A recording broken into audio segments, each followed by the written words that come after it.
পেয়েছেন। আজকের যেন রজব মাসের 1 তারিখ, আরবি রজব মাসের আজকে 1 তারিখ। এই মাসে দয়াল নবী সাল্লাল্লাহু আলাইহি সাল্লাম মেরাজ শরীফে গিয়েছিলেন 27 তারিখে। দয়াল নবী সাল্লাল্লাহু আলাইহি সাল্লাম ইসলাম প্রচার প্রসার করতে গিয়ে কত মার খেয়েছেন, কত কষ্ট করেছেন। দয়াল নবী সাল্লাল্লাহু তাআলা আলাইহি সাল্লাম যখন আপনার যেন তায়েফবাসীর বুকে যুদ্ধ করতে গিয়েছে, তায়েফবাসীর বুকে ইসলাম প্রচার করতে গিয়েছিলেন, ওই তায়েফবাসীর বুকে ইসলাম প্রচার করতে গিয়ে আপনার যেন কাফেরেরা আপনার এত মেরেছিল। একজন রাইস ব্যক্তির কাছে গেল, একজন বড় লোক ব্যক্তির কাছে গেল, ওই ব্যক্তি দয়াল নবী সাল্লাল্লাহু আলাইহি সাল্লামকে যেন তাড়িয়ে দিল। আর একজন তার ভাইয়ের কাছে গেল, সেও তাড়িয়ে দিল। ঠিক আছে, মানলো না, ঠিক আছে, কিন্তু ভাইরা ওই তায়েফবাসীর বুকে ছেলেদেরকে লেলিয়ে দিল। ওই দেখ মুহাম্মদ মুস্তাফা সাল্লাল্লাহু আলাইহি সাল্লাম একটা পাগল যাচ্ছে, জোরে বল নাউজুবিল্লাহ। মুহাম্মদ মুস্তাফা একটা পাগল যাচ্ছে। এখন পর্যন্ত তায়েফবাসীর মানুষ বদমাশ, তায়েফবাসীর ছেলেরা এখন পর্যন্ত। একটা বন্ধু আমার ওখানে কাজ করে ওই জায়গায় সৌদিতে, তায়েফের, তো বলছে তায়েফের এখন পর্যন্ত যদি কেউ যায় তো বাচ্চা ছেলেরা ঢেল মারে, এত দুষ্ট বাচ্চা। ওই বাচ্চারা তারা নবী মুস্তাফা সাল্লাল্লাহু আলাইহি সাল্লামের কাছে লেলিয়ে দিল। ওই দেখ পাগল যাচ্ছে বলে পাথর দিয়ে মারতে আরম্ভ করলো। ওই কাফেরের বাচ্চারা মারতে মারতে দয়াল নবী সাল্লাল্লাহু আলাইহি সাল্লাম যেন বসে গেছেন। ও আপনার সঙ্গে যেন পালিত বেটা রয়েছে হারিস, আমার নবী মুস্তাফাকে একবার পিছনে যায়, সম্মুখে যায়, একবার ডান দিকে যায়, বাম দিকে যায়। এই দেখেন বাবারা, আমার মা বোনেরা, দয়াল নবী সাল্লাল্লাহু আলাইহি সাল্লামকে আড়িয়ে নেয়। আমার নবী মুস্তাফা সাল্লাল্লাহু আলাইহি সাল্লামের সঙ্গে তার পালিত বেটা তাকে যেন পাথর মারতে যখন আরম্ভ করলো, ও আপনার হারিস এত পাথর বর্ষণ হয়েছে, বেহুশ হয়ে যেন জমিনে লুটিয়ে পড়েছে। ভাইরা, আমার দয়াল নবী সাল্লাল্লাহু আলাইহি সাল্লামকে পাথর মেরে যায়, পাথর বর্ষণ বইয়ে দেয়। দয়াল নবী সাল্লাল্লাহু আলাইহি সাল্লামের শরীর মুবারাকা ক্ষতবিক্ষত হয়ে গেল। দয়াল নবী সাল্লাল্লাহু আলাইহি সাল্লাম বসে যায়। কাফের ছেলেরা আবার যেন হাত ধরে উঠিয়ে দেয়, আবার পাথর মারতে আরম্ভ করে দেয়। আমার দয়াল নবী সাল্লাল্লাহু আলাইহি সাল্লামকে তারা মেরে যায়। ও আপনার যেন রাইস ব্যক্তি, ওই কাফেররা বলতেছে যতক্ষণ না জমিনে পড়ে যায় মেরে যাও। বেরাদার, দয়াল নবী সাল্লাল্লাহু আলাইহি সাল্লামকে পাথর মারতে মারতে বেহুশ করে দিল কাফেররা বাচ্চারা। জমিনে লুটিয়ে পড়লো, তবুও তারা পাথর মারা শেষ করলো না, পাথর মারা বন্ধ করলো না। পাথর মেরে যায় দয়াল নবীকে যেন এমন পাথর বর্ষণ হয়েছে, দয়াল নবীকে যেন আর দেখা যায় না। কাফের ছেলেরা চলে গেল ওইখান থেকে। বেরাদার, নবী মুস্তাফার পালিত বেটা হারিস দেখতেছে দয়াল নবীকে আর দেখতে পাওয়া যায় না। হুঁশ ফিরে পাওয়ার পরে দয়াল নবীকে আর দেখতে পাওয়া যায় না। কোথায় পাওয়া যায় দেখতেছে, পাথরের দিকে লক্ষ্য করে দেখতেছে দয়াল নবী সাল্লাল্লাহু আলাইহি সাল্লামকে দেখা যায়, মুহাম্মদ আকৃতি যেন দেখা যায়। মিম হে মিম দাল মুহাম্মদ। দয়াল নবী যখন শয়ন করতেন ডান দিকে কাত হয়ে, মিম হে মিম দাল মুহাম্মদ আকৃতিতে শুতেন। যখন আমরা শুভ দেখবেন, আমরা যখন শুই কেউ বুক পাড়া দিয়ে শোয় না, কেউ বুক পাড়া দিয়ে শোয়া নিষেধ আছে। বুক পাড়া দিয়ে শোয়া নিষেধ আছে, মেয়ে হোক আর ছেলে হোক। কিভাবে শুতে হবে? বিছানাতে যাওয়ার পরে নবীর প্রতি দরুদ পাঠ করতে করতে ডান কাত হয়ে পাটাকে একটু কুকচা করে ডান কাত হয়ে শুবেন মুহাম্মদ আকৃতিতে। ডান কাত হয়ে শুলে কি হয়? হার্ট ভালো থাকে, জোরে বলুন সুবহানাল্লাহ। হার্ট ভালো থাকে। কিন্তু আমরা বুক পাড়া দিয়ে কেউ চিত হয়ে শুয়ে থাকি। হ্যাঁ, আরো যদি একটু আমলে যান, শোয়ার আগে সূরা হাসরটা পড়ে নেন। সূরা হাসর কোনো ব্যক্তি যদি আমল করে নাই, তো আমল করলে কি হয়? কবরের আযাব আল্লাহ তার মাফ করে দেয়, জোরে বলুন সুবহানাল্লাহ। শোয়ার আগে কোন আরেকটু আমল করে নেন। কোন ব্যক্তি যদি সংসারে বরকত চায়, সংসারে উন্নতি চায়, তো কোরআনের সূরা ওয়াকিয়াটা পাঠ করুন। সূরা ওয়াকিয়া পাঠ করুন। কোন ব্যক্তি যদি সূরা ওয়াকিয়াটা আমল করে প্রতিদিন, তো আল্লাহ পাক তার বাড়িতে গায়েবী রুজি দিবে, জোরে বলুন সুবহানাল্লাহ। মাশাআল্লাহ, এই চাচা আমার পড়ে কোরআন যারা পড়া জানে কমসে কম প্রতিদিন আলী 1 পৃষ্ঠা করে পড়েন। সূরা ইয়াসিন কোন ব্যক্তি যদি সকাল বেলায় পড়তে, সারা দিন রাত্রি শুবে সাদেকের আগা পর্যন্ত আল্লাহ পাক তার জিম্মায় হয়ে যায়। জোরে বলুন সুবহানাল্লাহ। ওই বান্দা আল্লাহ পাকের জিম্মায় হয়ে যায়। তাহলে সূরা ইয়াসিন সকালবেলায় পড়বেন, আমলগুলো আপনারা করবেন। নবী মুস্তাফা সাল্লাল্লাহু আলাইহি সাল্লাম কি তিনি দুনিয়ার মানুষকে শিক্ষা দিয়ে দিয়েছেন এইভাবে তোমরা শুধবে, তাহলে শরীরের হাড় ভালো থাকে। এই জন্য আজকে আমাদের হাড়ের রোগী অনেক বৃদ্ধি হয়ে গেছে, হাড়ের রোগ যেন বেড়ে গেছে বেশি। দয়াল নবী সাল্লাল্লাহু তাআলা আলাইহি সাল্লাম ওইভাবে যখন শুয়ে রয়েছেন, মিম হে মিমদাল মোহাম্মদ এই আকৃতি দেখে ওই আপনার যেন হারিস বুঝতে পারলেন দয়াল নবী সাল্লাল্লাহু আলাইহি সাল্লাম এইখানে রয়েছেন। পাথরগুলো আস্তে আস্তে সরালেন, পাথরগুলো সরানোর পরে দয়াল নবী সাল্লাল্লাহু তাআলা আলাইহি সাল্লামকে যেন আপনার পাঞ্জা করে ধরে একটা যেন পাথরের উপরে শুইয়ে দিলেন। দয়াল নবীকে শুইয়ে দেওয়ার পরে একটা গাছের নিচে পাথরের উপরে শুইয়ে দিয়ে দয়াল নবী সাল্লাল্লাহু তাআলা আলাইহি ওয়াসাল্লামের জন্য আপনার যেন বাড়িতে বাড়িতে পানি চাইতে গেল, কেউ পানি দিল না। বলে হারিস শোনো, পানি আমি তোমাকে দিব কিন্তু মুহাম্মদ মুস্তাফাকে পানি দিব না। হারিস বলে শোনো, তোমরা শোনো গো, দয়াল নবীর জন্য যদি পানি না হয় আমি কলেজা ফেটে মারা যাব, কিন্তু নিজে পানি পান করব না যতক্ষণ পর্যন্ত নবীকে আমি পানি না পান করাবো।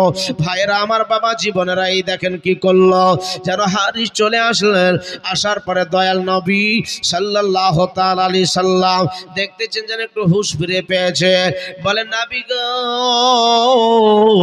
ইয়া রাসূলুল্লাহ, হাবিবাল্লাহ, হুজুর আপনার খুব কষ্ট হয়েছে। বলে হারিস তুমি তো ভালো আছো? বলে আলহামদুলিল্লাহ, আল্লাহর রহমতে ভালো রয়েছি। ভাইরা, দয়াল নবীকে সাল্লাল্লাহু আলাইহি সাল্লামকে সঙ্গে করে ওইখান থেকে যেন চলে গেলেন। যাওয়ার পরে একটা জঙ্গলে প্রবেশ করলেন। একটা জঙ্গলে প্রবেশ করার পরে একটা পাথরে আমার নবীকে বসালেন। পাথরে বসার পরে দয়াল নবী সাল্লাল্লাহু আলাইহি সাল্লামের শরীর থেকে ধুলা বালিগুলো যেন ঝেড়ে ঝেড়ে দিতেছেন। দয়াল নবীর পবিত্র দাড়ি মুবারাকা থেকে ধুলা বালিগুলো যেন সরাচ্ছেন। হারিস যেন চোখ দিয়ে টস টস করে পানি ঝরে যায়। নবী গো, আপনাকে ওরা এমন মারলো তায়েববাসীর ছেলেরা। বলে হারিস চিন্তা করিও না, চিন্তা করিও না, আজকে যারা আমাকে মেরেছে তারা একদিন কলমা পড়বে। জোরে বলুন সুবহানাল্লাহ। এ হারিস কান্না করিও না। নবী মুস্তাফা চোখের পানিগুলা মুছিয়ে মুছিয়ে দেয়। দয়াল নবী সাল্লাল্লাহু আলাইহি সাল্লামকে এত মেরেছিল ওই কাফেরেরা। দয়াল নবীর শরীর যেন রক্ত চুয়ে চুয়ে চুয়ে লানাইন মুবারাকা পর্যন্ত রক্ততে ভরে গিয়েছিল। দয়াল নবী জুতা মুবারাকা রক্তে পরিপূর্ণ হয়ে গিয়েছিল। আমার নবী মুস্তাফা সাল্লাল্লাহু তাআলা আলাইহি সাল্লাম বলছে হারিস চলো চলো। ওই পাথরে বসা থেকে যেন দুইজন কাফের উদবার সাইবা দেখতেছে যেন নবী মুস্তাফাকে ক্ষতবিক্ষত করা হয়েছে। আহারে, আজকে মুহাম্মদ মুস্তাফা সাল্লাল্লাহু আলাইহি সাল্লামকে মানুষ হলে কি এইরকম মারে নাকি? আহারে, এবার উদবা সাইবার ওই আঙ্গুরের বাগানে যেন একটা গোলাম আছে। ওই গোলামকে বলছে, রে গোলাম শোনো, রে শোনো, আমরা হলাম কাফির, আজকে আমাদের হাতে আজকে আঙ্গুর নেবে কিনা তার ঠিক নয়, তবে শোনো গোলাম, তোমাকে আমি একটা হুকুম করি, এই আঙ্গুরের বাগান থেকে এক থোকা আঙ্গুর নিয়ে যাও। আঙ্গুর নিয়ে যাওয়ার পরে মুহাম্মদ মুস্তাফাকে দাও, কখন খেয়েছে কখন খাই নাই। ওই গোলামটা সব জায়গাতে একটা পাকা আঙ্গুরের থোকা নিয়ে যাওয়ার পরে দয়াল নবীর হাতে দিল। হাতে দেওয়ার পরে দয়াল নবী সাল্লাল্লাহু তাআলা আলাইহি ওয়াসাল্লাম বলতেছে, শোনো গো, এই আঙ্গুর থেকে আর দুটো আঙ্গুর ছাড়ালেন। আঙ্গুর ছাড়ানোর পরে যেন আপনার নিজের পালিত বেটাকে বলছে, বেটা এই আঙ্গুর দুটি তুমি খেয়ে নাও, এই আঙ্গুর দুটি নিয়ে নাও। দয়াল নবী সাল্লাল্লাহু আলাইহি সাল্লামকে বলে, ইয়া রাসূলুল্লাহ, ইয়া হাবিবাল্লাহ, হুজুর গো, আমার জীবন চলে যাবে, আপনাকে না খাইয়ে আমি খাবো না। জোরে বলুন সুবহানাল্লাহ। ওই আঙ্গুর, ওই ব্যক্তি এক থোকা আঙ্গুর দিয়ে দিল। আঙ্গুর দেওয়ার দেওয়ার পর আমার দয়াল নবী আঙ্গুর ছাড়িয়ে বলছে, বেটা তুমি আগে খাও। বলে ইয়া রাসূলুল্লাহ জীবন যাবে, তবু আমি আগে খাবো না, আপনি আগে খান। দয়াল নবী সাল্লাল্লাহু আলাইহি সাল্লাম ওই থোকা থেকে দুটো আঙ্গুর ছাড়ালেন। আঙ্গুর ছাড়ানোর পরে বলছে, বেটা তোমাকে কোন মা জন্ম দিয়েছে, তোমার কোন বাবা জন্ম দিয়েছে, কোন মায়ের গর্ভে ছিলে, তারা ভাগ্যবতী রে। এই নাও দুইটা আঙ্গুর, জান্নাতের সার্টিফিকেট দিয়ে দিলাম তোমার আব্বা তোমার মায়ের জন্য। জোরে বলুন সুবহানাল্লাহ, একটু জোরে বলুন সুবহানাল্লাহ। দয়াল নবী হচ্ছে জান্নাতের মালিক। আল্লাহ রাসূল যাকে ইচ্ছা তাকে জান্নাত দিতে পারেন। জোরে বলুন সুবহানাল্লাহ। ভাইরাও তাই বলছি না, জান্নাতের সার্টিফিকেট দয়াল নবী সাল্লাল্লাহু তাআলা সাল্লাম আঙ্গুরটা। স্ত্রীদেরকে ভালোবাসবেন। হ্যাঁ, একজন ব্যক্তি ওর স্ত্রী মারা গিয়েছে, বুঝতে পারলেন তো, হুজুরের কাছে গিয়েছে। তো যা মসজিদের ইমাম সাহেবের কাছে যাওয়ার পরে বলছে, আচ্ছা ইমাম সাহেব, আমার স্ত্রী তো মারা গেছে, কদিন পরে বিয়ে করতে পাবো, কদিন পরে বিয়ে করতে পাবো? তো ও তো আপনার মুন্সি টাইপের মৌলবি তোলাই, তো কি দিব কি দিব কি দিব বলে, শোনেন, যতদিন না কবরের মাটি না শুকাবে ততদিন বিয়ে করতে পাবা না। একটা তাল পাখা, তাল গাছের পাতা কেটেছে, পাতা কাটার পরে ওই পাখা গড়ানোর পরে কবরে বাতাস করছে। আর আরেকজন আব্দুল বলছে, দেখ রে দেখ, স্ত্রীকে কত ভালোবাসতে দেখো। একজন মহিলা বলছে, দেখো আব্দুল করিম, দেখো আব্দুল করিমের বাবা দেখো কত মোহাব্বত করে। তাই নাকি? জিজ্ঞাসা করি দেখি। তো বলছে, এই কি ব্যাপার, কবরে বাতাস করছিস কেন? বলছে, আর বলিস না, ইমাম সাহেবের কাছে গেছিলাম, ইমাম সাহেব বলেছে যে কবরের মাটি যতক্ষণ না শুকাবে ততক্ষণ বিয়ে করতে পারবে না, তাহলে তাড়াতাড়ি যেন শুকায় আর তাড়াতাড়ি যেন বিয়ে করতে পারি, তাহলে বাতাস দিছি কবরে। এরকম স্ত্রীকে মহব্বত করিয়েন না, এমন মহব্বত করবেন যাতে এইভাবে টাকা দান করে আপনাকে স্মরণ রাখে। জোরে বলুন সুবহানাল্লাহ।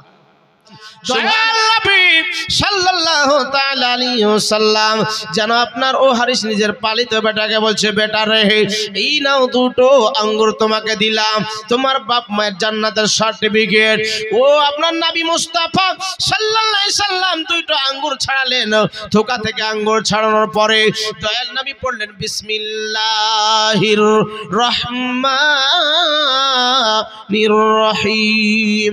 বিসমিল্লাহ বলে মুখে দিলেন আঙ্গুরটা। জোরে বলুন। আমরা বিসমিল্লাহ খেতে বসে বিসমিল্লাহ ভুলে যায় নাকি? হ্যাঁ, বিসমিল্লাহ, যে খাবার বিসমিল্লাহ পড়া হয় না, শয়তান ওই খাবারটা ঝুঠা করে দেয়, এঁঠো করে দেয়। আর আপনি বিসমিল্লাহ যখন পড়বেন খেতে বসে, শয়তান ওখান থেকে ভেগে যায়, শয়তান পালিয়ে যায়। এজন্য বিসমিল্লাহ পাঠ করবেন। আমরা খাবার তরিকাও জানি না, খাবার নিয়ম কারণ জানি না, যেভাবে যে ইচ্ছা ভাবে যে সেইভাবে আমরা খেয়ে নিই। খেতে বসে বিসমিল্লাহ ভুলে যায়। এই খাবারকে নিয়ে আজকে বৈজ্ঞানিকরা রিসার্চ করতেছে, মুসলমানেরা আজকে খেতে বসে কেন বিসমিল্লাহ পাঠ করে, মুসলমানেরা কেন থাল চেটে খায়, মুসলমানেরা কেন আঙ্গুল চুষে চুষে খায়। ভাই বাবা জীবনেরা, যদি আপনি থাল চেটে খান তো ওই থালটাতে যে তলছানিটা রয়েছে ওটা ফ্যাট রয়েছে। দেখবেন আঙ্গুল চুষে খাবেন, আঙ্গুল কেন চুষে খায়, বৈজ্ঞানিক রিসার্চ করে উত্তর কি পেল, আঙ্গুল চুষতে গেলে দেখবেন আপনার এক ধরনের লালা বের হয়, লালা বের হয়, ওই লালাটাতে হজম শক্তিকে বৃদ্ধি করে দেয়। জোরে বলুন সুবহানাল্লাহ। এই জন্য খেতে বসে থাল চেটে খাবেন, বিসমিল্লাহ পড়বেন, দস্তের খানা পেড়ে খাবেন। ভাই বাবা জীবনেরা আমার, তাই নবী মুস্তাফা যখন বিসমিল্লাহ পাঠ করলেন, ওই গোলামটা বলতেছেন, হুজুর এই যে বিসমিল্লাহ পাঠ করলেন, এর লাভ আজ পর্যন্ত কোথাও আমি শুনি নাই। বলে, তোমার বাড়ি কোথায়? বলে, আমার বাড়ি হচ্ছে ইয়ামান শহরে। ইয়ামান শহরে ওইখানে তো একজন পয়গম্বর পাঠানো। ও ভাইরা আমার, মা বোনেরা, দয়াল নবী বলে, শোনো গো, ওই ইয়ামান শহরে একজন পয়গম্বর পাঠানো হয়েছিল। বলে, হ্যাঁ। বলে, ইয়া রাসূলুল্লাহ, হাবিবাল্লাহ, হুজুর গো, এত সুন্দর লাভ কোনোদিন শুনি নাই, আমাকে কলমা পড়ে মুসলমান করিয়ে নেন। এই বাগানে আমি কোনো গরিব ব্যক্তি নয়, এই বাগানে ইয়া রাসূলুল্লাহ আপনার জন্য অপেক্ষা করতেছিলাম। যে আসল সত্যিকারের নবী হয় আর তার জবান দ্বারা এই কথা বের হয়, ইয়া রাসূলুল্লাহ, ইয়া হাবিবাল্লাহ, হুজুর আমি জানতাম এই বাগানে আপনি একদিন আসবেন, এই জায়গাতে একদিন আপনি আসবেন, তাই আমি এখানে বাগানের গোলাম হয়ে আমি এই বাগানে গোলামতি করতেছি। কিন্তু আমি গোলামের যোগ্য নয়, আমি কোনো গরিব ব্যক্তি নয়, বড় লোক ব্যক্তি। ভাইরা এই দেখেন কলমা পড়ে সঙ্গে সঙ্গে মুসলমান করিয়ে দিলেন। মুসলমান করিয়ে দেওয়ার পরে দয়াল নবী সাল্লাল্লাহু আলাইহি সাল্লাম ওইখান থেকে চলে গেলেন। যাওয়ার পরে দয়াল নবী সাল্লাল্লাহু আলাইহি সাল্লাম জানো নিজের ফুফি আম্মা উম্মে হানির ঘরে গেলেন। উম্মে হানির ঘরে যাওয়ার পরে জানো ওইখানে রেস্ট নিতেছেন। এদিকে আমার আল্লাহ পাক ডাক দিয়ে বলে, শোনো গো এই জিবরিল একবার এদিকে শোনো। বলে কি আল্লাহ বলুন, একবার বলুন। বলে এ জিবরিল আমি শোনো, আমার দয়াল নবী আমার দোস্ত হাবিবুল্লাহ তাইফ বাসের বুকে ইসলাম প্রচার করতে গিয়ে কাফেরদের হাতে কত না মার খেয়েছে, মার খেয়ে দয়াল নবীকে রক্তাক্ত করে দিয়েছে। শোনো গো আমার দয়াল নবীকে আমার কাছে একবার বেড়াতে নিয়ে আসো, মনটাকে চেঞ্জ করার জন্য, মনটাকে পরিবর্তন করার জন্য একবার আমার বাড়িতে নিয়ে আসো। জোরে বলুন সুবহানাল্লাহ। বন্ধুকে বন্ধুর কাছে নিয়ে আসো। আমার দয়াল নবীকে ওই কাফেরেরা মেরেছিল, কিন্তু দয়াল নবী সাল্লাল্লাহু তাআলা সাল্লামের কাছে পাহাড়ের ফেরেশতা এসে বলে, আসসালাতু ওয়াসসালামু আলাইকা ইয়া রাসূলুল্লাহ ইয়া হাবিবাল্লাহ, হুজুর একবার হুকুম দেন, সহ্য হয় না। নবীকে পাথর দিয়ে মেরেছিল, আকাশ কেঁদেছিল, বাতাস কেঁদেছিল, গাছপালা পশু পক্ষী জীব জানোয়ার সবাই কেঁদেছিল, আসমান জমিন থরথর করে কেঁপে গিয়েছিল। মেরাদারো আল্লাহ রাসূল সাল্লাল্লাহু তাআলা আলাইহি ওয়াসাল্লাম তিনি উম্মে হানির ঘরে আরাম ফরমাচ্ছেন। আল্লাহ পাক জিবরিল আমিনকে পাঠাচ্ছেন, বলে আল্লাহ আমি তো নবীর কাছে যাব, কিন্তু কি নিয়ে যাব, কি সওয়ারি নিয়ে যাব? তো তুমি জান্নাতের মধ্যে চলে যাও। যে কথাটা বলতেছিলাম, তো ও পাহাড়ের ফেরেশতা আসার পরে বলছে, হুজুর একবার হুকুম করুন, আমি পাহাড়ের ফেরেশতা তায়েফবাসীর উপরে পাথর নিক্ষেপ করে চাকনাচুর করে দিব, তুলার মতো ধোলাই করে দিব। নবী পাক কি বলছেন জানেন? দয়ার নবী, দয়ার সাগর, একই বলে আমাদের দয়াল নবী বলতেছেন, এ ফেরেশতা তুমি ধ্বংস করে দিবে, কিন্তু কলমা পড়ার মতো মানুষটা থাকবে না। যারা আজকে আমাকে দুঃখ দিয়েছে, যারা আমাকে পাথর মেরেছে, যারা আমাকে রক্তাক্ত করে দিয়েছে, তারাই একদিন ইসলামের কলমা পড়বে। জোরে বলুন সুবহানাল্লাহ। আর আমরা হলে মেরেছিস, তার প্রতিশোধ একদিন নিবই, নাকি? তার প্রতিশোধ একদিন নিব। দয়াল নবী সাল্লাল্লাহু আলাইহি সাল্লামের কাছে বাতাসের ফেরেশতা চলে আসলো, ইয়া রাসূলুল্লাহ একবার হুকুম করেন, ঝড় তুফান তুলে দিব। আচ্ছা ঝড় উঠলে, যখন তুফান ঝড় উঠে পড়ে, বলেন তো কি অবস্থা হয়? গাছগুলো এত যখন তুফান হয়ে যায়, একেবারে গাছপালাকে পর্যন্ত উপড়ে দেয়। হ্যাঁ, তখন আল্লাহকে ডাকে, নাকি? ওই ঝড়ের ফেরেশতা বলছেন, ইয়া রাসূলুল্লাহ একবার হুকুম করেন, এমন ঝড় তুফান তুলে দেব। আপনারা শুনেননি গোকর্ণের কথা? শুনেছেন গোকর্ণ? শুনেননি গোকর্ণের কথা? আমি সেখানে 5 বছর থেকে এসেছি মাদ্রাসায়, সেখানে নিজে চোখে জায়গাটা দেখে এসেছি। তারা বলছে বাসগুলা মনে হচ্ছে পাখির মতো উঠছে উপরে, যেগুলো বাস চলাচল করার রাস্তায়। কিছু ছিল না, আল্লাহ চাইলে কি না পারে, সব পারে। ওখানে একটা ফারাজি মাদ্রাসা ছিল, ঝড়ে ছাদ, যে মাদ্রাসা দেখেছি ছাদ পর্যন্ত উপড়ে নিয়েছিল। আপনি মনে করিয়েন না যে পাকা বাড়ি করেছে কি হবে, আল্লাহ চাইলে পাকা বাড়িকেও তুলা উড়া করে উড়াবে, নাকি? ওই ফেরেশতা বলতেছেন, ইয়া রাসূলুল্লাহ হাবিবাল্লাহ, হুজুর একবার হুকুম করে দেন, তুলা ধুনা করে ধুনি দিব, একবার তুফান তুলি দিব। বলেন না না এ ফেরেশতা, না, এটা কখনো করবে না। যারা আজকে আমাকে মেরেছে তারাই একদিন কলমা পড়বে। ভাইরা আমার, মা বোনেরা, এইভাবে যেন আপনার ফেরেশতারা এসে বলে, পানির ফেরেশতা বলে, ইয়া রাসূলুল্লাহ ইয়া হাবিবাল্লাহ, হুজুর একবার হুকুম করে দেন, সইলাভ করে দিব। বন্যা বইয়ে দিব। বলেন না কিছু করা যাবে না। দয়াল নবী সাল্লাল্লাহু তাআলা সাল্লাম দুঃখ কষ্ট বেদনা নিয়ে উম্মে হানির ঘরে রেস্ট করতেছেন, আরাম করতেছেন। এদিকে জিবরিল আমিনকে ডাকার পরে বলছে, জিবরিল আমিন যাও যাও। বলে আল্লাহ কি শাওয়ারে নিয়ে যাব? বলে জান্নাতের মধ্যে ঢুকে পড়ো। জান্নাতের মধ্যে ঢোকার পরে আপনার বোরাক নিয়ে যাও, বাছাই করে একটা বোরাক নিয়ে নাও। ওই বোরাক 40,000 বোরাক রয়েছে জান্নাতে, ওই বোরাকের মধ্যে থেকে একটা বোরাক বাছাই করে নাও, বোরাক বাছাই করে নাও। জান্নাতের মধ্যে ঢুকলেন, প্রবেশ করলেন। জান্নাতের মধ্যে প্রবেশ করার পরে বোরাক বাছাই করতেছেন। তো বাছাই করতে গিয়ে দেখছে একটা বোরাক কান্না করতেছে, অঝর নয়নে কান্না করতেছে। তো ওই বোরাককে জিজ্ঞাসা করলো, বোরাক কান্না কেন করছে?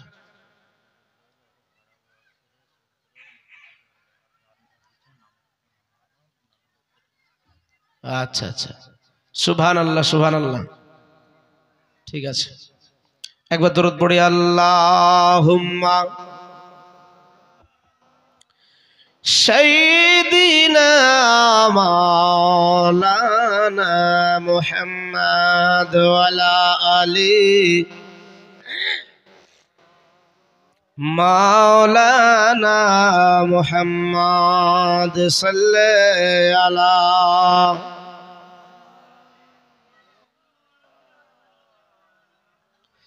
দেখিতে গুম্বাদে খাজরা ডেকে নাও ইয়া রাসূলুল্লাহ। জোরে বলুন সুবহানাল্লাহ, আর একটু জোরে বলুন তো সুবহানাল্লাহ।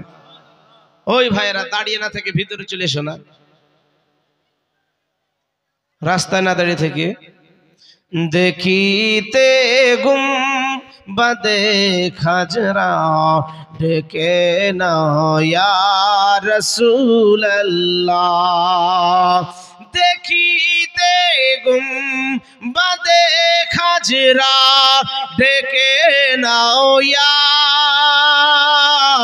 রাসূলুল্লাহ, ডেকে নাও ইয়া রাসূলুল্লাহ। দেখিব দুই নয়নেতে মদিনা ইয়া রাসূলুল্লাহ।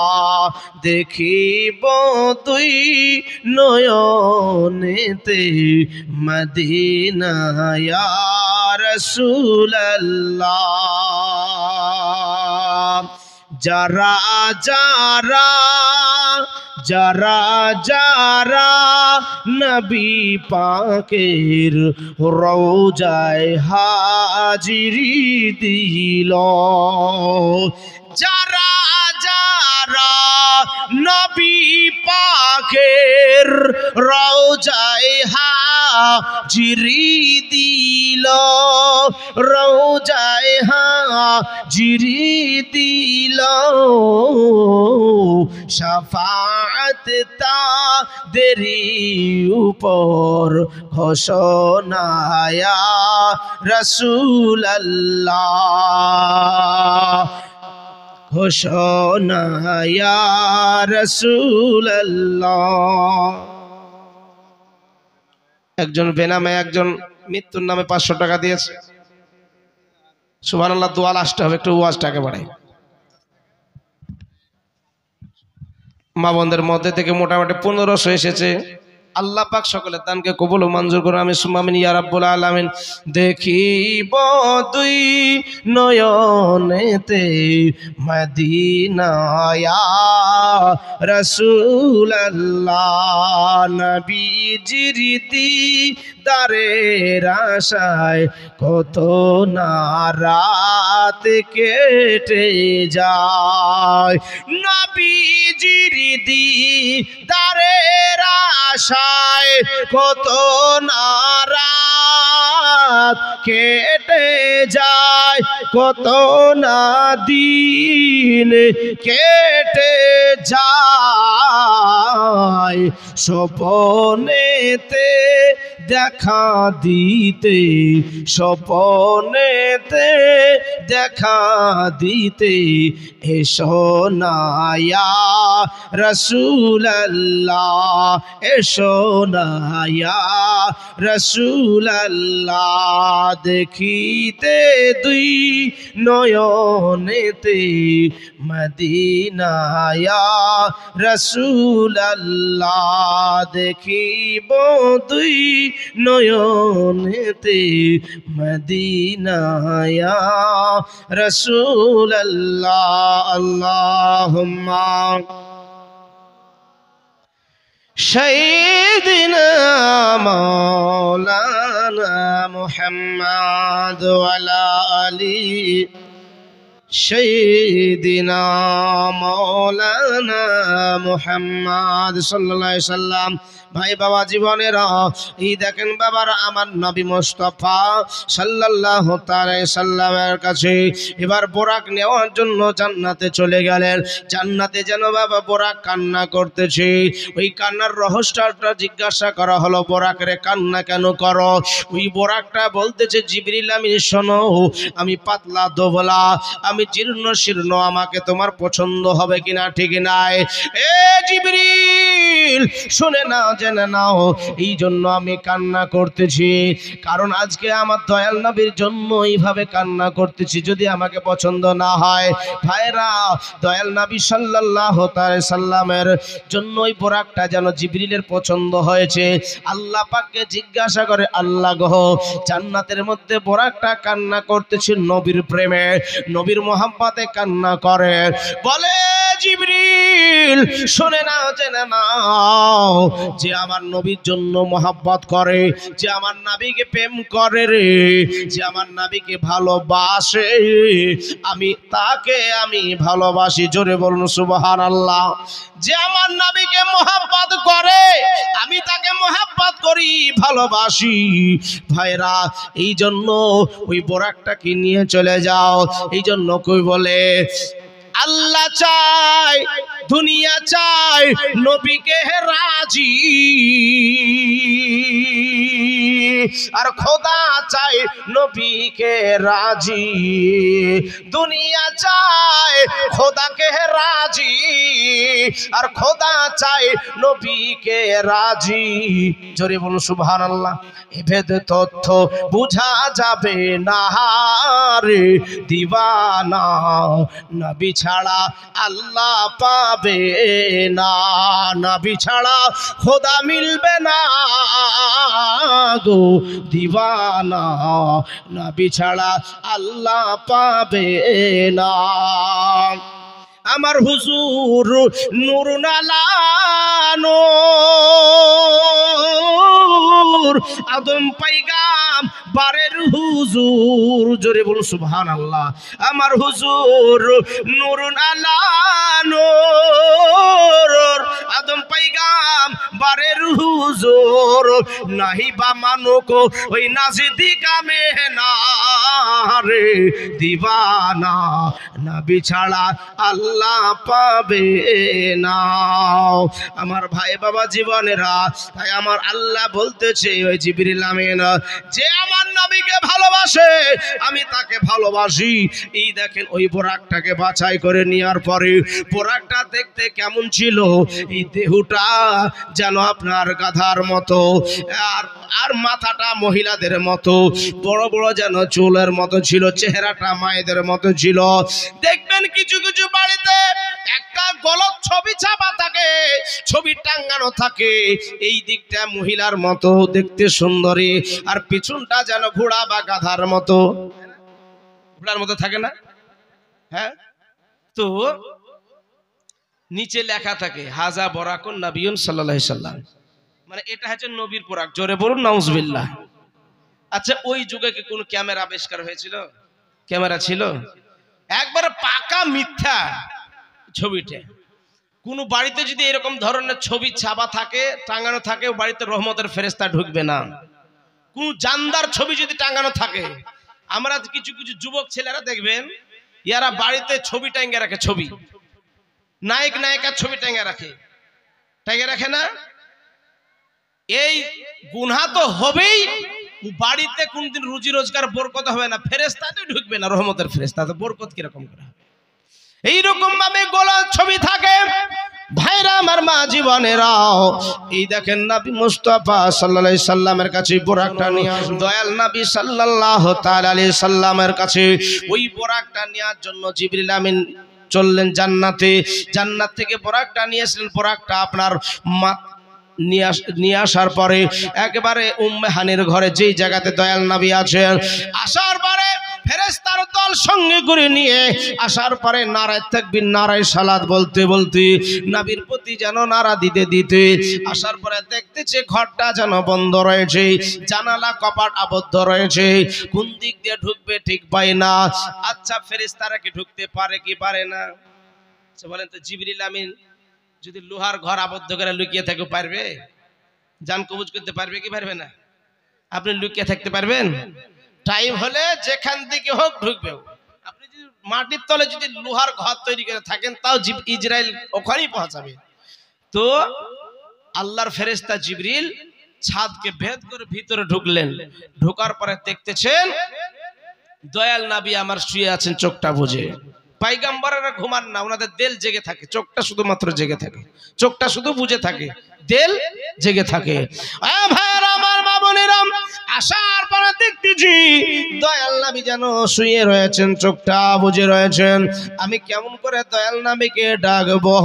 ডাকতে গেলে যদি বেয়াদবি হয়ে যায়, আল্লাহ পাক আমাকে পাঠিয়েছে জিবরিল আমিন যাও আমার হাবিবকে আমার দোস্তকে আনবে যাতে বেয়াদবি না হয়ে যায়। একটু তাড়াতাড়ি নিয়ে আসবে, তাড়াতাড়ি নিয়ে আসবে যাতে বেয়াদবি না হয়। আমার হাবিবকে দেখার জন্য আমি মুস্তাক রয়েছি, জোরে বলুন সুবহানাল্লাহ। আমার হাবিবকে দেখার জন্য রেডি আছি, তাড়াতাড়ি নিয়ে আসো। জিবরিল আমিন এদিকে তার মেমোরিতে ভরে দিয়েছে, একদিকে তাড়াতাড়ি নিয়ে আসতে হবে, আর একদিকে আদব সহকারে নিয়ে আসতে হবে। নবীকে যদি এখন ডাকতে যায় আমার বেয়াদবি হয়ে যাবে। তাই জিবরিল আমিন কি করবে ঠিক পায় না।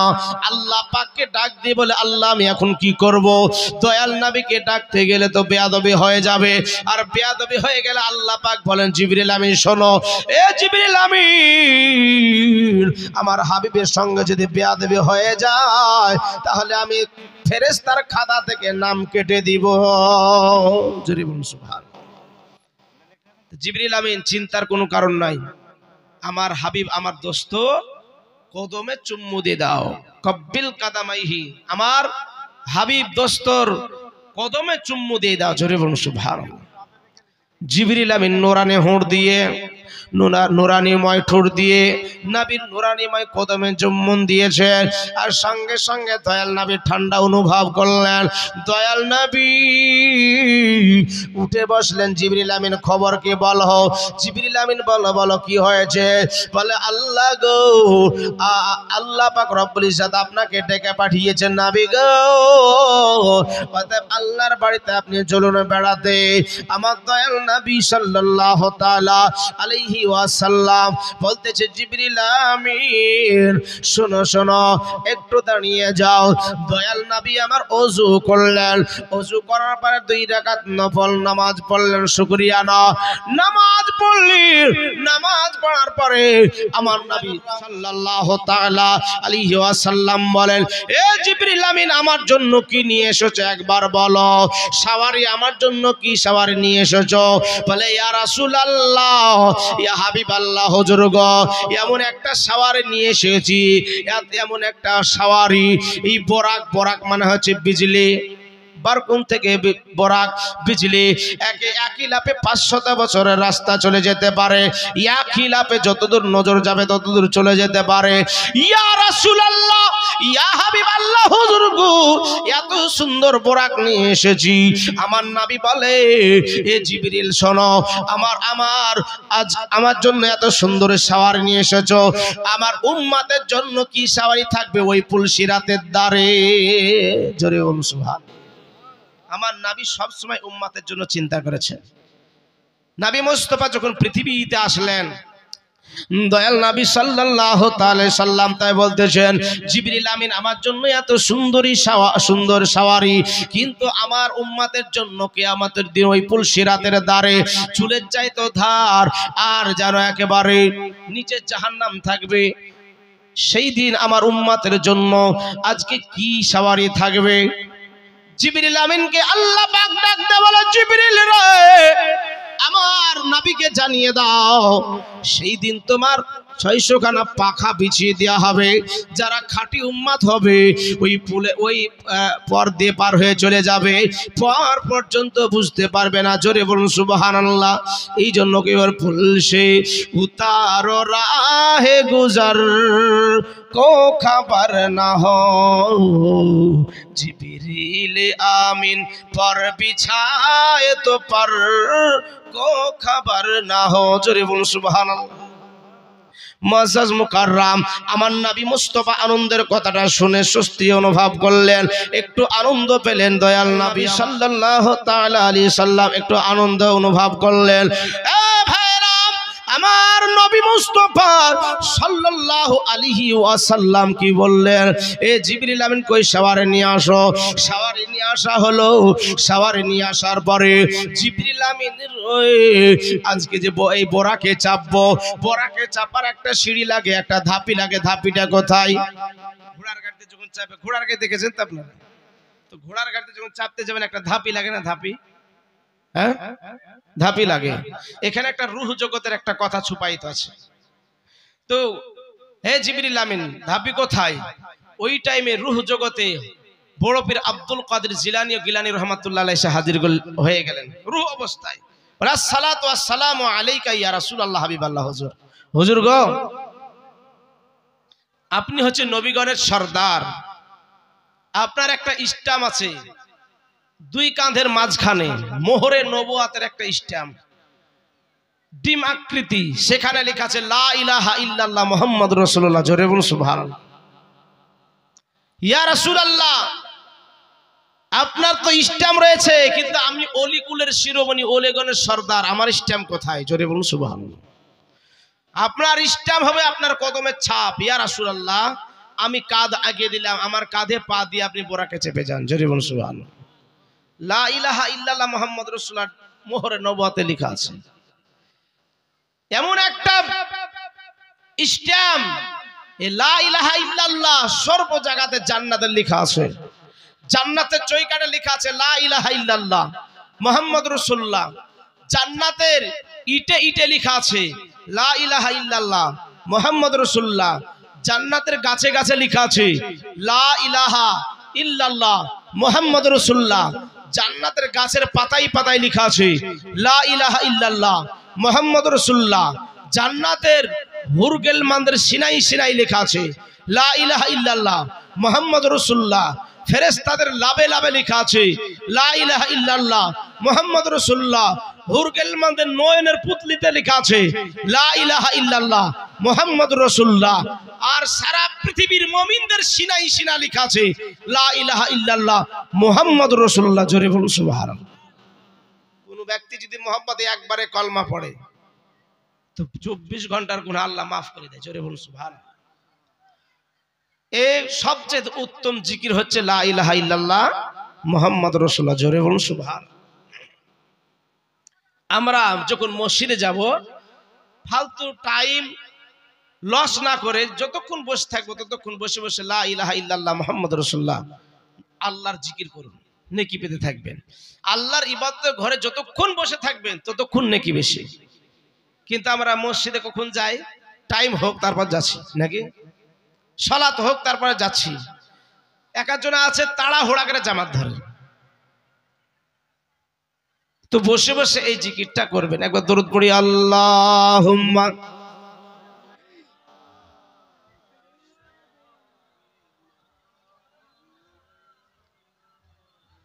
ওয়ালা আলি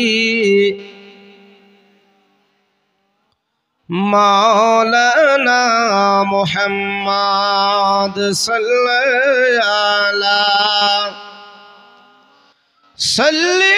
আলা মোহাম্মদ হরদম জবান পাক নামে মোহাম্মদ হরদম জবান শফিয়ানা মুহাম্মদ সাল্লাল্লাহু আলাইহি সাল্লাম।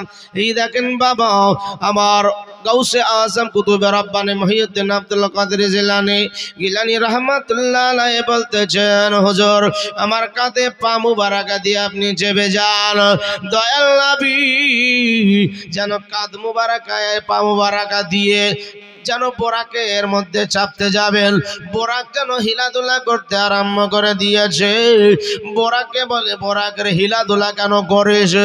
বলে, ইয়া রাসূলুল্লাহ বেয়াদবি মাফ করবেন, ইয়া রাসূলুল্লাহ আমাকে বেয়াদবি মাফ করবেন, এই জন্য হিলাদুলা করতেছি ইয়া রাসূলুল্লাহ। আপনি যখন জান্নাতের মধ্যে যাবেন, যেই দিন কিয়ামতের দিনে যখন আপনি জান্নাতে প্রবেশ করবেন, ইয়া রাসূলুল্লাহ আপনি সাওয়ারিতে চড়ে যে জান্নাতে যাবেন, ওই সাওয়ারিটা যেন আমি হই ইয়া রাসূলুল্লাহ। জোরে বলুন সুবহানাল্লাহ। আমার দয়াল নবী সাল্লাল্লাহু আলাইহি সাল্লাম বলতেছে, এই বোরাক শোন রে, আমি তোমাকে কথা দিয়ে দিলাম তোমার পিঠে চড়ে আমি জান্নাতে যাব। জোরে বলুন সুবহানাল্লাহ। এবার যেন জিবরিল, এবার বোরাক যেন বললে, ইয়া রাসূলুল্লাহ এবার চাপুন। বোরাকের পৃষ্ঠে চাপলেন আর জিবরিল আমিন যেন চলতে আরম্ভ করলেন বোরাকের সঙ্গে নিয়া। এই দেখেন বাবা চলতে চলতে চলতে যেন আপনার কাবা বাইতুল্লাহ প্রবেশ করার পরে ওখানে আপনার 2 রাকাত নামাজ পড়লেন। নামাজ পড়া চলতে ওখান থেকে চলতে চলতে যেন আপনার মদিনা শরীফের উপর দিয়ে যায়। মদিনা শরীফের যেন দেখতেছে অনেকগুলা শুধুই গাছ, খাজুর গাছ। খাজুর গাছ যখন দেখতে পেলেন তখন আপনার মদিনা শরীফ ছিল না, ওই জায়গাটার নাম ছিল ইয়াশরিফ, মানে দুঃখে কষ্টের ঘাঁটি। দুঃখে কষ্টের ঘাঁটি ইয়াশরিফ ছিল।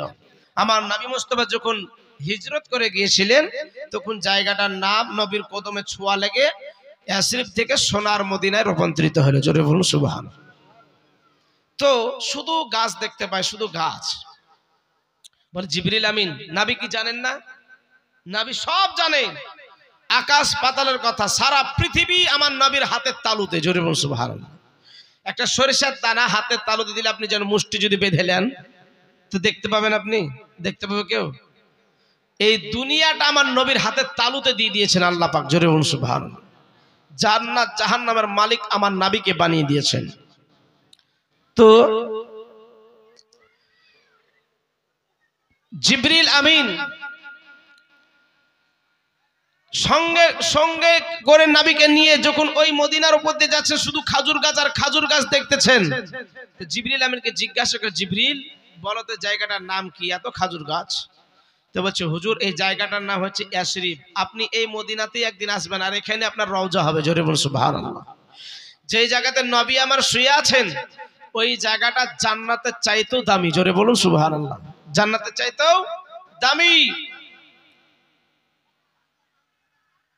তো দয়াল নবী সাল্লাল্লাহু আলাইহি সাল্লাম ওইখানে নামলেন। নামার পরে শুকরিয়ানা 2 রাকাত নামাজ পড়লেন। জোরে বলুন সুবহানাল্লাহ। আর দোয়া করলেন।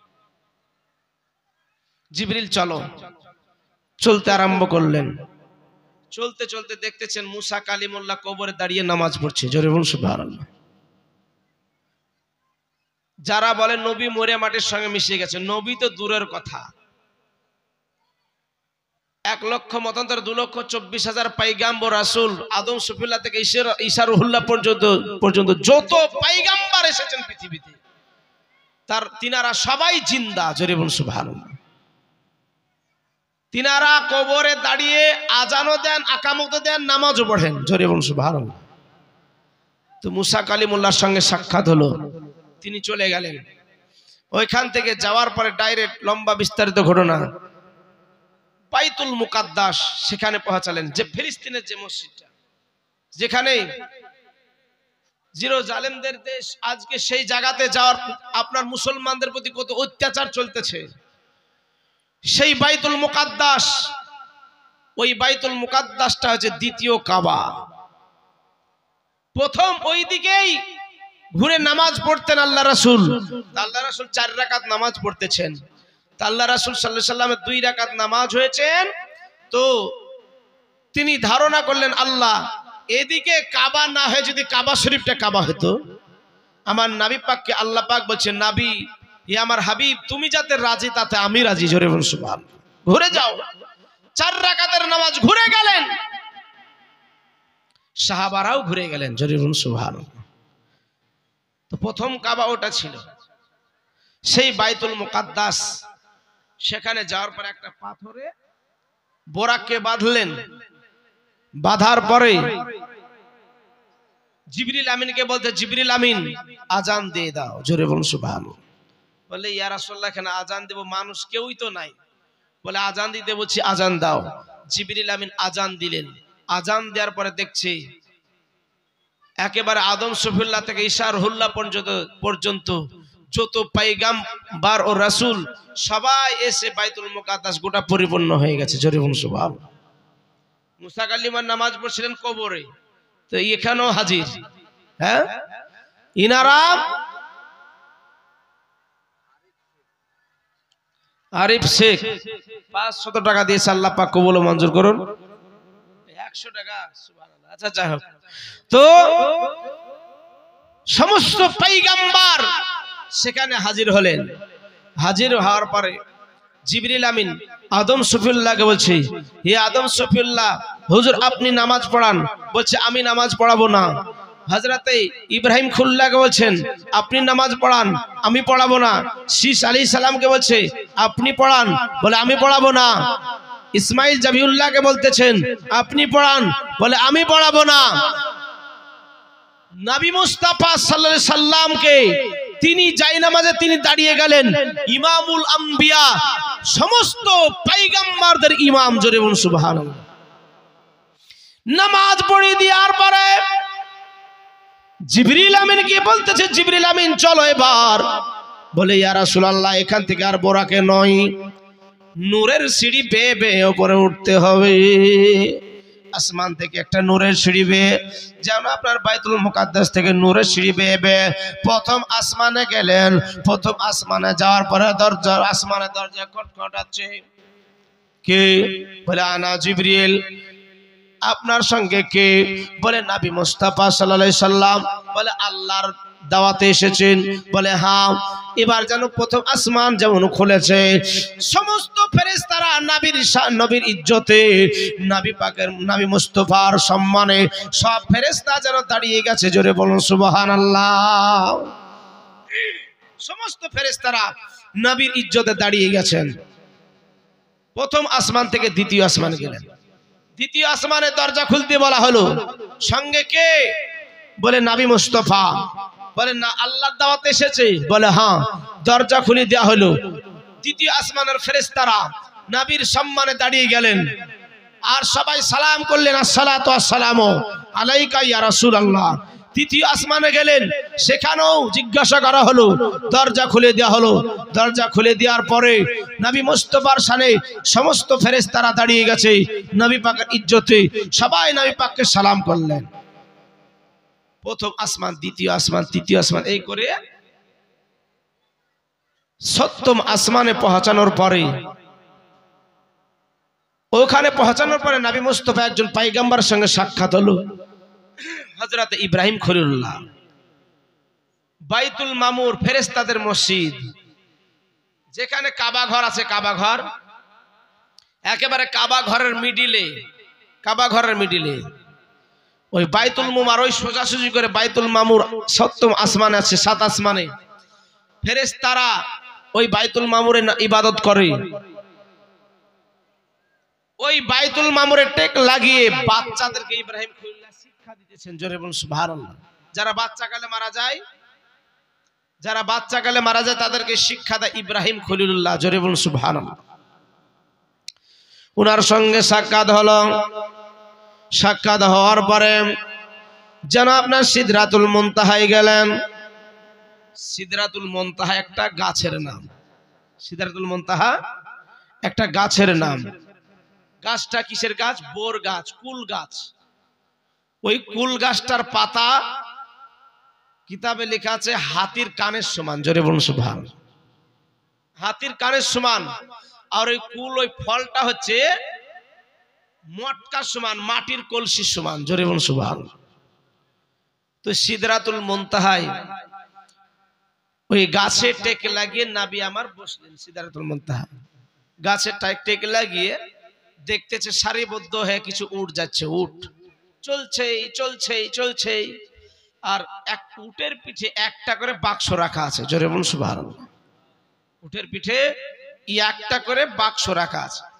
জিবরিল আমিনকে বলতে, জিবরিল আমিন এই উট কত বছর ধরে যাচ্ছে?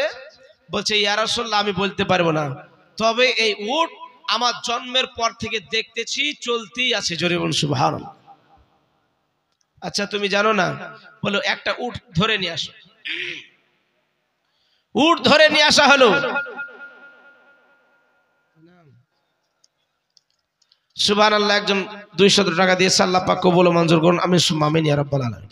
তো উট ধরে নিয়ে আসার পরে বলে জিবরিল ওই উটের পিঠ থেকে একটা বাক্স নামাও, বাক্সটা নামাও। বাক্সটা নামানো হলো। নামানোর পরে বলছে জিবরিল আমিন এই বাক্সটা খুলো। তো হুজুর বাক্স তালা মারা। তো বাক্স তালা মারা আছে, বিসমিল্লাহ বলো। বিসমিল্লাহ পড়ে তালা খুলো। এই কে লাইট মারছে চোখে? তো হুজুর তালা মারা বাক্সতে। বলে তালা খোলো। বলে হুজুর কি করে খুলবো? বড় বিসমিল্লাহির রহমানির রহিম। জোরে বলুন সুবহানাল্লাহ। ওই বাক্স যেন বিসমিল্লাহ পড়লো, তালা খুলে গেল। বলে জিবরিল আমিন কি দেখতে পাও? বলে ইয়া রাসূলুল্লাহ হাবিবাল্লাহ হুজুর গো এই বাক্সের মধ্যে যেন একটা ডিম দেখতে, অনেকগুলা ডিম দেখতে পাই। বলে জিবরিল ওই ডিমটাতে কি আছে? বলে ডিমে তালা মারা আছে। জোরে বলুন সুবহানাল্লাহ। ডিমের মধ্যে তালা মারা আছে। বলে জিবরিল তালা খোলো। যেন আপনার বিসমিল্লাহ পড়ে আবার তালা খোলা হলো। তালা খোলার পরে বলে জিবরিল আমিন কি দেখতে পাও? বলে ইয়া রাসূলুল্লাহ ইয়া হাবিবাল্লাহ হুজুর গো যেন একটা সরিষার দানা দেখতে পাই। বলে সরিষার দানাতেও তালা মারা আছে। বলে বিসমিল্লাহ পড়ে তালা খোলো। তালা খুলে দেয়া হলো। বলে আর ভিতরে কি দেখতে পাও? বলে ইয়া রাসূলুল্লাহ ইয়া হাবিবাল্লাহ হুজুর গো এর মধ্যে একটা ডুম, অনেকগুলা ডুমরের দানা দেখতে পাই। বলে তালা খুলো। তালা খোলা হলো। ওর ভিতরে দেখতেছে একটা বিশাল পৃথিবী। জোরে বলুন সুবহানাল্লাহ। কিসের মধ্যে আল্লাহ কি ভরে রেখেছে? জোরে বলুন সুবহানাল্লাহ। তো আল্লাহ রাসূল সাল্লাল্লাহু আলাইহি সাল্লাম বলছে চলো ওর মধ্যে। ভিতরে ঢুকলেন। ভিতরে ঢোকার পরে দেখছে একটা জায়গায় এইরকম একটা সভা চলতেছে, বিশাল সভা। জলসার মতো বক্তব্য দিচ্ছে নবীর শানে। জোরে বলুন সুবহানাল্লাহ। নবীর শানে বক্তব্য দিতেছেন। জিবরিল আমিন বলতেছে জিবরিল তুমি যার শানে ওয়াজ করতেছো ওই নবী পাককে কি তুমি দেখেছো নাকি? বলেন না। বলে এটাই হচ্ছে আমাদের নবী। বেরাদার সবাইকে কলমা পড়ে ওইখান থেকে দয়াল নবী কিছু ওসিয়ত করে। জিবরিল আমিন চলো চলতে আরম্ভ করলো। চলতে চলতে চলতে চলতে বাবা আমার নবী মুস্তাফা বললেন যেইভাবে তালা মারা ছিল সেভাবে তালা মেরে দাও। তালা মেরে দেওয়ার পরে আবার ওই বাক্সটাকে উটের পিঠে চাপিয়ে দেওয়া হলো।